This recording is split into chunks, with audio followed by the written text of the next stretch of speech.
Olá, boa tarde, meus queridos irmãos e minhas queridas irmãs. Estamos aqui de volta ao nosso programa Conhecendo a Palavra.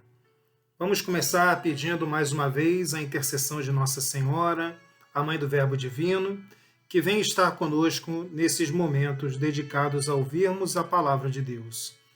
Ave Maria, cheia de graça, o Senhor é convosco. Bendita sois vós entre as mulheres e bendito é o fruto do vosso ventre, Jesus. Santa Maria, Mãe de Deus, rogai por nós, pecadores, agora e na hora de nossa morte. Amém. Em nome do Pai, do Filho e do Espírito Santo. Amém. Meus queridos, para hoje eu reservei alguma coisa bem peculiar e que provavelmente vocês nunca tiveram muita oportunidade de ver. Nós estamos no mês de maio. E antes de começar propriamente a falar alguma coisa sobre o Antigo Testamento, eu não posso deixar de valorizar dois personagens muito importantes do mês de maio. Dia 1º de maio nós celebramos São José Operário, o servo de Deus que dignificou o trabalho, e também o mês de maio é dedicado a Maria Santíssima. Então, esses dois que foram os pais de Jesus, aqui a Sagrada Família de Nazaré, eu resolvi pegar alguma coisa sobre José e Maria para falar para vocês.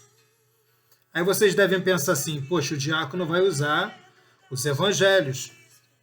O evangelho de Mateus dedica uma especial atenção a São José, e o Evangelho segundo São Lucas dedica uma especial atenção a Maria. Poderia pegar talvez o Evangelho de João, em passagens muito importantes de Maria, como as bodas de Caná, como Maria aos pés da cruz.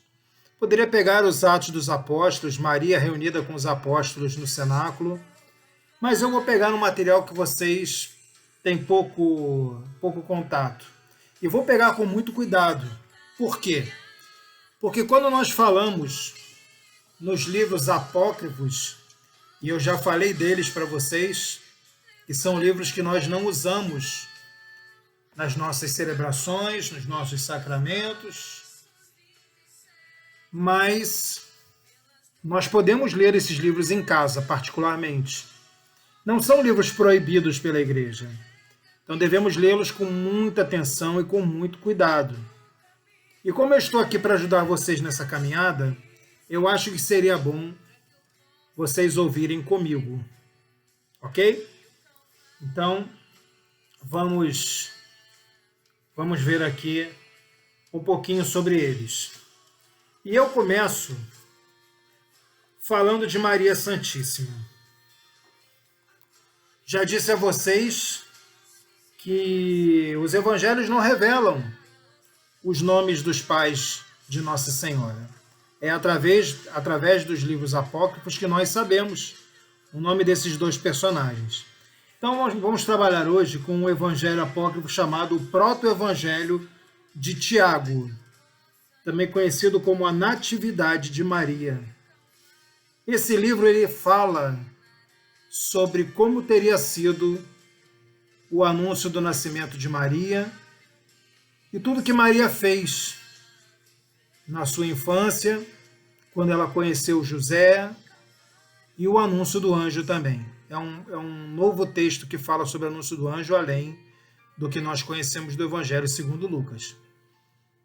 Eu estou usando o som um pouquinho mais alto hoje aqui, por isso que eu estou mexendo bastante no som, porque está tendo obra aqui no meu condomínio, o pessoal está falando muito alto, e eu não sei se vai nos atrapalhar na gravação, mas vamos tentar, tá? Então, de vez em quando eu vou mexer aqui no som, quando ficar muito baixo eu vou aumentar, e quando ficar muito alto eu vou diminuir um pouquinho. Então, o Proto-Evangelho de Tiago, vamos ver o que ele fala sobre Nossa Senhora e sobre os pais dela. E ele começa assim: segundo narram as memórias das 12 tribos de Israel, havia um homem muito rico de nome Joaquim, que fazia suas oferendas em quantidade dobrada, dizendo: o que sobra, ofereço para todo o povoado, e o devido na expiação de meus pecados será para o Senhor, a fim de ganhar-lhes as boas graças. Então, Joaquim. Depois, pulando para o capítulo 2, diz assim: E Ana, sua mulher, se lamentava e gemia dolorosamente, dizendo: Chorarei minha viuvez e minha esterilidade. Mas chegou a grande festa do Senhor e lhe disse Judite, sua criada: Até quando vais humilhar tua alma? Já é chegada a festa maior e não te é lícito entristecer-te. Toma este lenço de cabeça que me foi dado pela dona da tecelagem, já que não posso cingir-me com ele por ser eu de condição servil, e levar ele o selo real.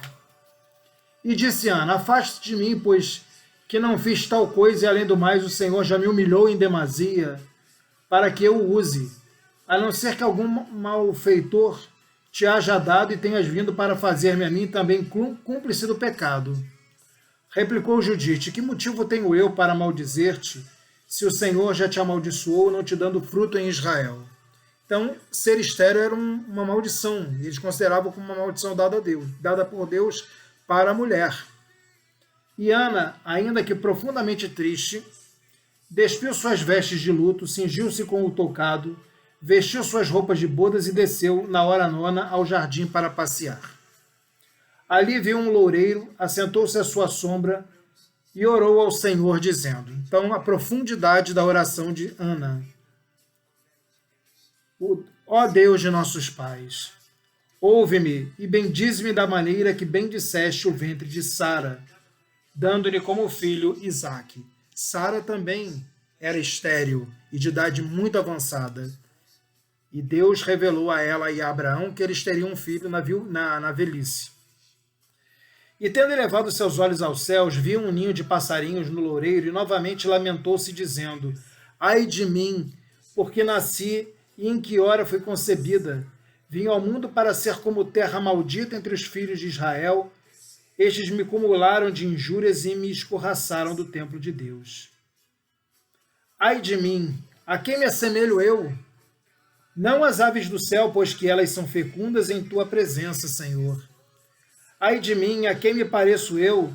Não as bestas da terra, pois que até estes animais irracionais são prolíficos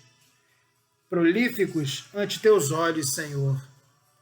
Ai de mim, a quem me posso comparar? Nem sequer a estas águas, porque até elas são férteis diante de ti, Senhor. Ai de mim, a quem me igualo eu? Nem sequer a esta terra, porque ela também é fecunda, dando seus frutos na ocasião própria, e te bendiz a ti, Senhor. E eis que se lhe apresentou um anjo de Deus, dizendo: Ana, Ana, o Senhor escutou teus rogos. Conceberás e darás à luz, e de tua prole se falará em todo o mundo. Ana respondeu: Viva o Senhor meu Deus, que se chegar até algum fruto de bênção, seja menino ou menina, levá-lo-ei como oferenda ao Senhor, e estará a seu serviço todos os dias de sua vida. Então vieram 2 mensageiros com este recado para ela: Joaquim, teu marido, está de volta com seus rebanhos, pois que um anjo de Deus desceu até ele e lhe disse: Joaquim, Joaquim, o Senhor escutou teus rogos, volta, pois, que a Ana, tua mulher, vai conceber em teu ventre. Então, um anúncio de um milagre. Essa mulher era estéril, não poderia ter filhos, já era avançada em idade, rezou a Deus, como tantas outras mulheres, e Deus atendeu a sua súplica. E aí vamos pular aqui um pouquinho. E ao chegar Joaquim com seus rebanhos, estava Ana à porta, e ao vê-lo chegar, pôs-se a correr e atirou-se ao seu pescoço, dizendo: Agora vejo que Deus me bendisse copiosamente, pois sendo viúva, deixo de sê-lo, e sendo estéril, vou conceber em meu ventre. E Joaquim repousou naquele primeiro dia em sua casa. E o tempo de Ana cumpriu-se, e no 9º mês deu à luz. E perguntou à parteira: A quem dei a luz? E a parteira respondeu: Uma menina. Então Ana exclamou: Minha alma foi enaltecida, e reclinou a menina no berço. Ao fim do tempo marcado pela lei, Ana purificou-se, deu o peito à menina e lhe pôs o nome de Maria. Então aqui sabemos que Ana e Joaquim são os pais de Nossa Senhora. E continuando no capítulo 6, dia a dia a menina se ia robustecendo. Ao chegar aos 6 meses, sua mãe deixou-a só no chão para ver se se sustentava de pé, e ela, depois de andar 7 passos, voltou ao regaço de sua mãe. Esta levantou-a, dizendo: Salve o Senhor, não andarás mais por este solo até que te leve ao templo do Senhor, porque Ana havia feito uma promessa de que a filha serviria a Deus. Ele fez um oratório em sua casa e não consentiu que nenhuma coisa vulgar ou impura passasse por suas mãos. Chamou, além disso, umas donzelas hebreias, todas virgens, para que a entretivessem. Quando a menina completou 1 ano, Joaquim deu um grande banquete para o qual convidou os sacerdotes, os escribas, o sinédrio e todo o povo de Israel, e apresentou a menina aos sacerdotes, que a abençoaram com ó Deus de nossos pais, bendiz esta menina e dá-lhe um nome glorioso e eterno por todas as gerações. Ao que todo o povo respondeu: assim seja, assim seja. Amém. Apresentou-a também Joaquim aos príncipes e aos sacerdotes, e estes a abençoaram assim: ó Deus Altíssimo, põe teus olhos nesta menina e outorga-lhe uma bênção perfeita, dessas que excluem as ulteriores. Sua mãe levou ao oratório de sua casa e deu-lhe o peito. Compôs então um hino ao Senhor Deus, dizendo: entoarei um cântico ao Senhor meu Deus, porque me visitastes, afastaste de mim o opróbrio de meus inimigos e me deste um fruto santo que é único e múltiplo a seus olhos. Quem dará aos filhos de Ruben a notícia de que Ana está amamentando? Ouvi, ouvi, ó 12 tribos de Israel. Ana está amamentando.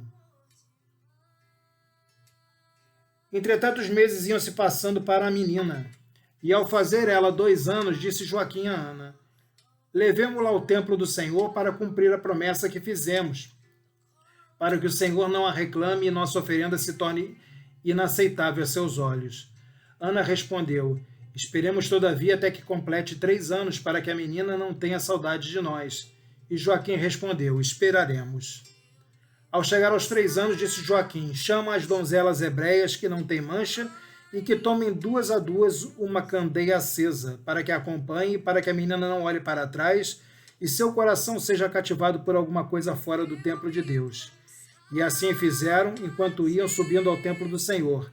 E lá recebeu-a o sacerdote, o qual, depois de tê-la beijado, abençoou-a e exclamou: o Senhor engrandeceu teu nome diante de todas as gerações, pois que no final dos tempos manifestará em ti sua redenção aos filhos de Israel. Então fê-la sentar-se no 3º degrau do altar. O Senhor derramou graças sobre a menina, que dançou, cativando toda a casa de Israel.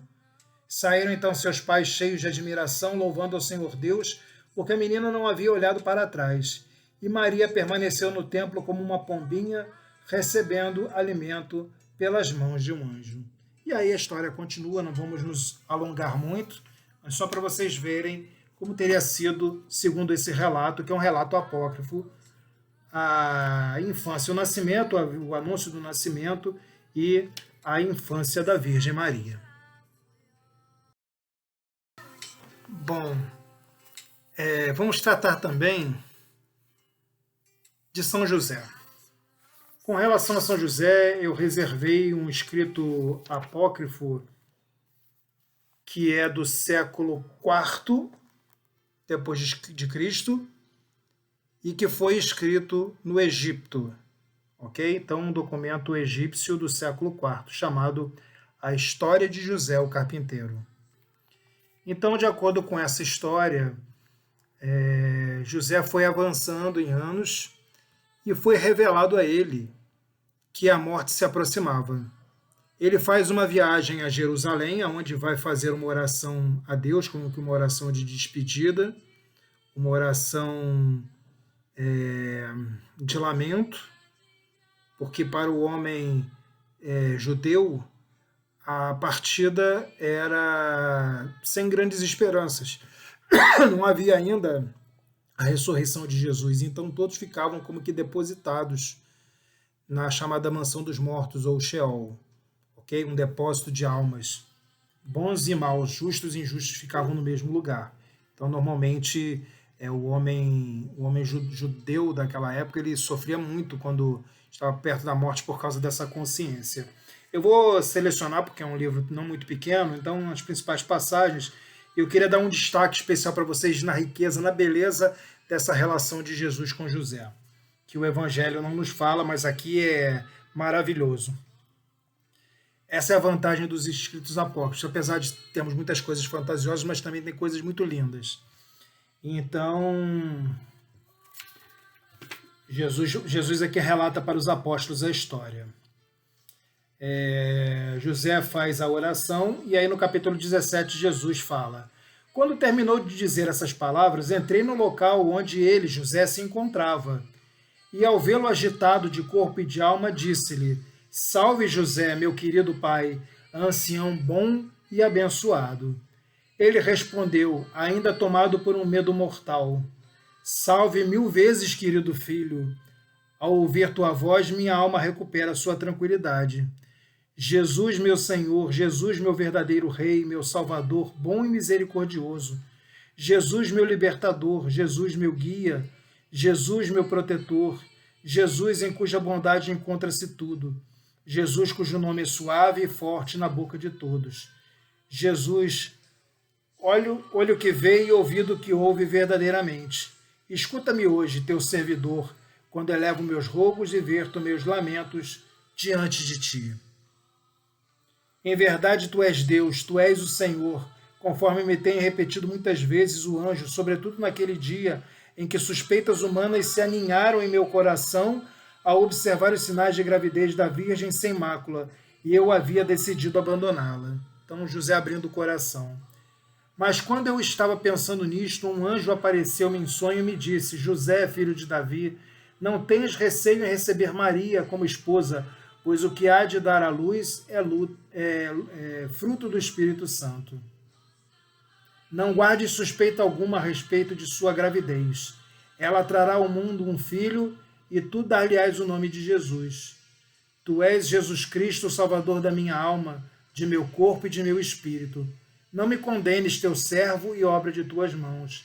Eu nem sabia, nem conhecia o mistério de teu maravilhoso nascimento, e jamais havia ouvido que uma mulher pudesse conceber sem a obra de um homem, e que uma virgem pudesse dar à luz sem romper o selo de sua virgindade. Ó meu Senhor, se não tivesse conhecido a lei deste mistério, não teria como acreditar em ti, nem em teu santo nascimento, nem rendido honras a Maria, a virgem que te trouxe a este mundo. Recordo ainda aquele dia em que um menino morreu por causa da mordida de uma serpente. Esse é um outro relato de um outro apócrifo. Seus familiares vieram a ti com a intenção de entregar-te a Herodes, mas tua misericórdia alcançou a pobre vítima e lhe devolveste a vida para dissipar aquela calúnia que te faziam, como causador da sua morte, pelo que houve uma grande alegria na casa do defunto. Então eu te peguei pela orelha e te disse: não sejas imprudente, meu filho. E tu me ameaçaste desta maneira: se não fosses meu pai segundo a carne, dar-te-ia a entender que é isto o que acabas de fazer. Sim, pois, o meu Senhor e Deus, esta é a razão pela qual vieste em tom de juízo e pela qual permitiste que recaíssem sobre mim estes terríveis presságios. Suplico-te que não me coloques diante do teu tribunal para lutar comigo. Eis que eu sou teu servo e filho de tua escrava. Se houveres por bem romper meus grilhões, oferecer-te-ei um santo sacrifício que não será outro senão a confissão da tua divina glória, de que tu és Jesus Cristo, Filho verdadeiro de Deus, e, por outro lado, Filho verdadeiro do homem. Então, essa é uma confissão, como se fosse uma confissão final, uma unção dos enfermos que José vai receber de Jesus. Né? Ele está fazendo uma confissão ali a Jesus. E Jesus continua: quando meu pai disse estas palavras, eu não pude conter as lágrimas e me pus a chorar. Olha que bonito. Nós só vemos uma menção a Jesus chorando na morte de Lázaro. Mas veja que beleza o amor desse filho pelo pai. Vendo como a morte vinha, apoderando-se dele pouco a pouco e ouvindo, sobretudo, as palavras cheias de amargura que saíam da sua boca. Naquele momento, meus queridos irmãos, veio o meu pensamento à morte na cruz que haveria de sofrer pela vida de todo mundo. Então Jesus já falando que ele estava percebendo a importância de vencer a morte para evitar que situações difíceis como essa continuassem a acontecer. E então Maria, minha querida mãe, cujo nome é doce para todos os que me amam, levantou-se e disse-me, tendo seu coração inundado na amargura: ai de mim, filho querido, então está a morte o bom e abençoado ancião José, teu pai querido e adorado? Eu lhe respondi: ó minha mãe querida. Olha que carinho de Jesus com o pai e com a mãe, que beleza. E quem entre os humanos ver-se-á livre da necessidade de ter de encarar a morte? Esta é dona de toda a humanidade, ó mãe bendita, e mesmo tu hás de morrer como todos os outros homens. Mas nem tua morte, nem a de meu pai José, pode chamar-se propriamente morte, mas vida eterna e ininterrupta. Também eu hei de passar por este transe por causa da carne mortal com a qual estou revestido. Agora, porém, mãe querida, levanta-te e vai até onde está o abençoado ancião José, para que possas ver o lugar que o aguarda lá no alto. Então Maria estava do lado de fora, Jesus foi falar com ela, pediu que ela entrasse. Levantou-se então, entrou no local onde ele se encontrava e pôde apreciar os sinais evidentes da morte que já se refletiam nele. Eu, meus queridos, postei-me em sua cabeceira e minha mãe aos seus pés. Olha que morte santa. Ele fixava seus olhos no meu rosto sem poder sequer dirigir-me uma palavra, já que a morte apoderava-se dele pouco a pouco. Então elevou seu olhar até o alto e deixou escapar um forte gemido. Eu segurei suas mãos e seus pés durante um longo tempo. Ele me olhava suplicando-me como que não o abandonasse nas mãos dos seus inimigos.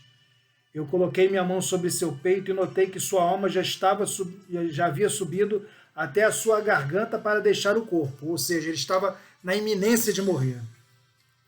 Mas ainda não havia chegado o momento supremo da morte. Caso contrário, não teria podido aguentar mais. Não obstante, as lágrimas, a comoção e o abatimento que sempre a precedem já se faziam presentes. Deixa eu ver o que mais aqui. Vou dar uma puladinha um pouquinho aqui.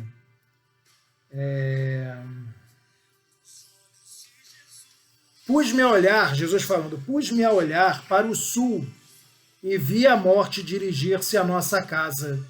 Vinha seguida de Amente. Ok?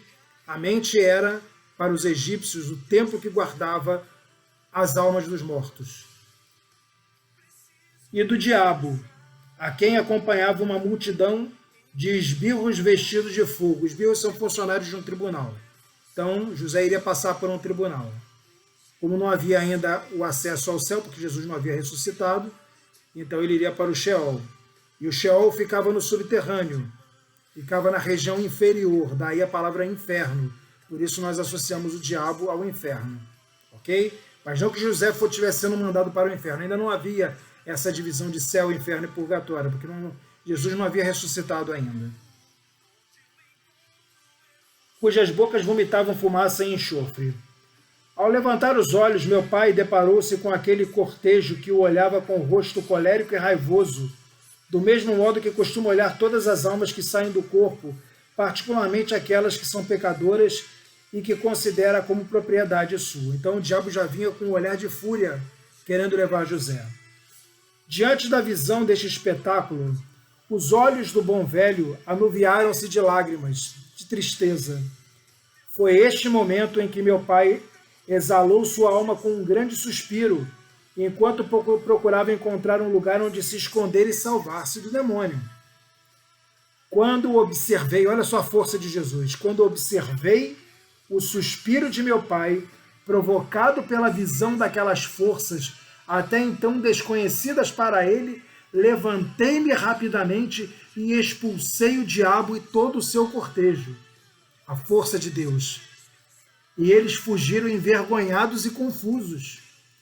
E ninguém entre os presentes, nem mesmo minha própria mãe Maria, apercebeu-se da presença daqueles terríveis esquadrões que saem à caça de almas humanas.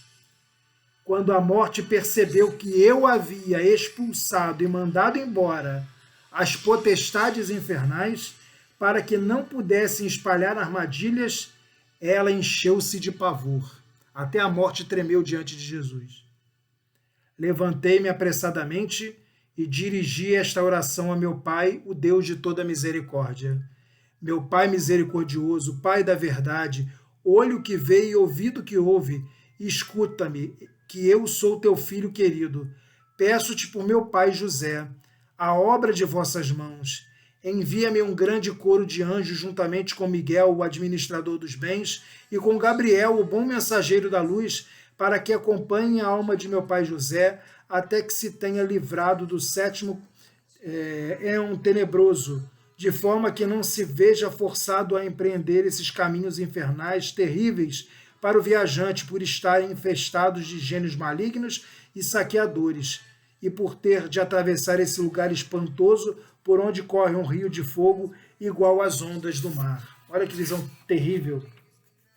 Sede, além disso, piedoso para com a alma de meu pai José, quando ela vier repousar em vossas mãos, pois é este o momento em que mais necessita da tua misericórdia. Eu vos digo, veneráveis irmãos e abençoados apóstolos, que todo homem que, chegando a discernir entre o bem e o mal, tenha consumido o seu tempo segundo a fascinação dos seus olhos, quando chegue a hora de sua morte, tenha de libertar o passo para comparecer diante do tribunal terrível e fazer sua própria defesa, ver-se-á necessitado da piedade de meu bom pai. Continuemos, porém, relatando o desenlace de meu pai, o abençoado ancião. E quando eu disse amém, Maria, minha mãe, respondeu na língua falada pelos habitantes do céu. Aqui já é uma visão mais dos apócrifos, né? Maria falando uma língua dos céus, estaria falando que a língua dos homens é uma forçação de barra, né?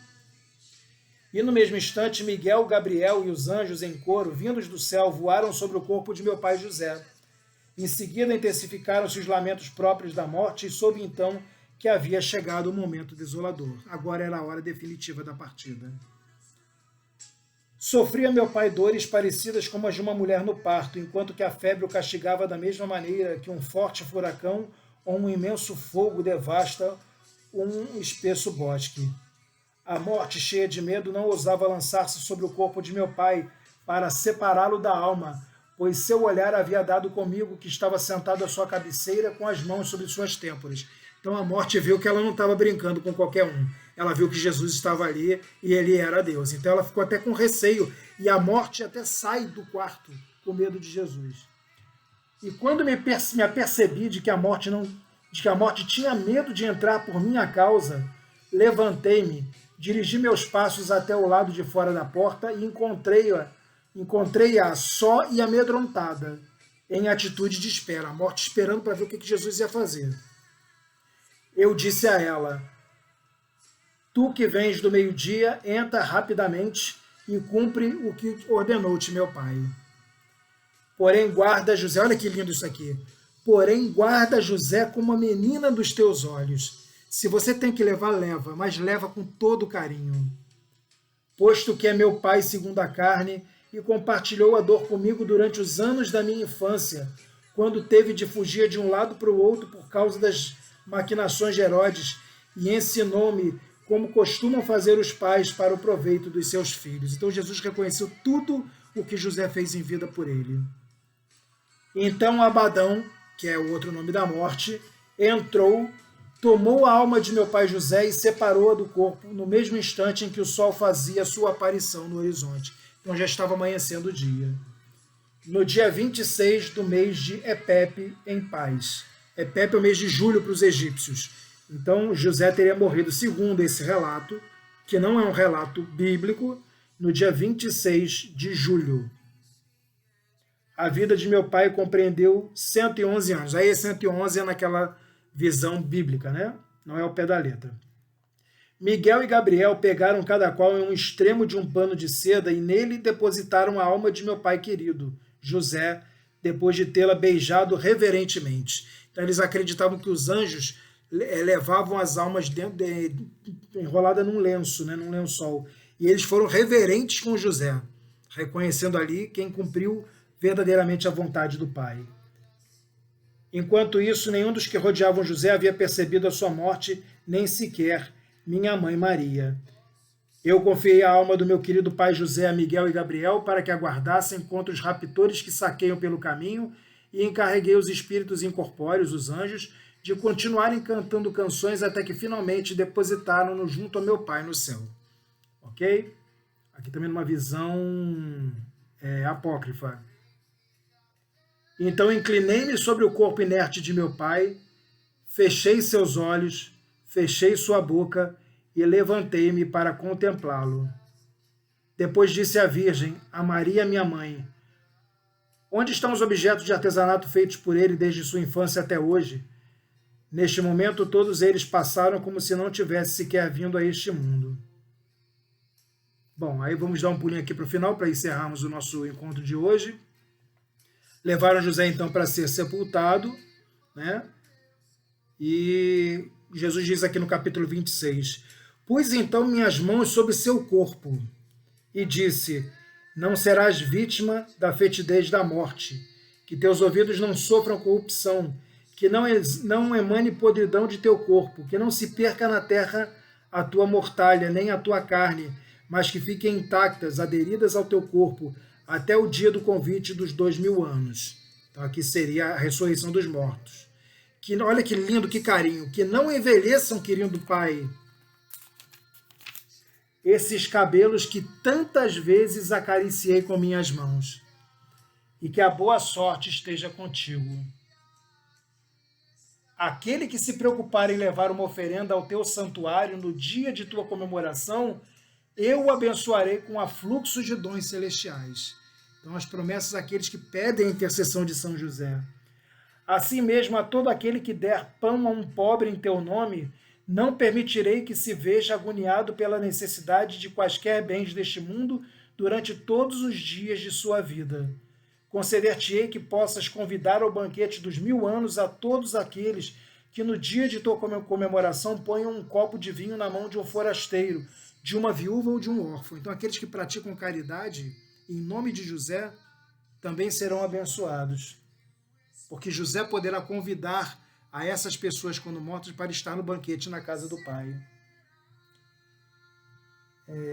Hei de dar-te de presente, enquanto vivam neste mundo, a todos os que se dediquem a escrever o livro da tua saída deste mundo e a consignar todas as palavras que hoje saíram de minha boca, e quando abandonar este mundo, farei com que desapareça o livro no qual estão escritos seus pecados, e que não sofram nenhum tormento, além da inevitável morte e do rio de fogo que está diante do meu Pai para purificar toda espécie de almas. Então aqui tem uma referência ao purgatório também, né?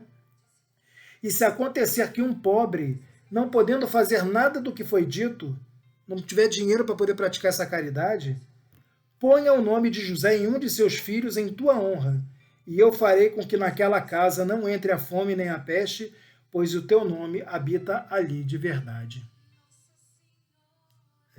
Bom, aí eu vou pular aqui para o finalzinho. Então, quando José é sepultado, Jesus disse, enquanto eu dizia essas coisas, abraçado ao corpo de meu pai José e chorando sobre ele. Abriram a entrada do sepulcro e depositaram o cadáver junto ao seu pai Jacó. Sua vida foi de 111 anos, sem que ao fim de tanto tempo um só dente tivesse ficado estragado em sua boca, ou sem que seus olhos se tornassem fracos, senão que todo o seu aspecto assemelhava-se ao de um afetuoso menino. Nunca esteve doente, senão que trabalhou continuamente em seu ofício de carpinteiro, até o dia que sobreveio a doença que haveria de levá-lo ao sepulcro. Então, meus queridos, um relato rápido, mas só para mostrar para vocês, né, a beleza desse carinho de Jesus com José. Ok? Então, falamos hoje sobre um livro apócrifo que não está na Sagrada Escritura, mas mais para poder mostrar a vocês que esse tipo de informação vocês não encontram nem no Evangelho segundo Mateus, nem no Evangelho segundo Lucas, que são os dois que tratam da infância de Jesus. Mateus dando enfoque a José e Lucas dando enfoque a Maria. Ok? Então vimos hoje um pouquinho das imagens que marcaram a vida de Jesus, a Sagrada Família. Jesus, Maria e José, a nossa família vossa é. Mais uma vez, lembrando aqui o nosso e-mail, luizahlbarbosa@hotmail.com, podem mandar mensagens que a gente responde. Ok? Vamos ficar por aqui, eu espero para o nosso próximo encontro poder preparar alguma coisa do Pentateuco para vocês. Ok? O Senhor esteja convosco, Ele está no meio de nós. Por intercessão de São José e de Maria Santíssima, Abençoe-vos o Deus Todo-Poderoso, Pai, Filho e Espírito Santo. Amém. Uma excelente semana para todos, Shavua Tov. Até a próxima, Leit Haot. E que a paz do Senhor habite o vosso coração. Shalom Aleichem.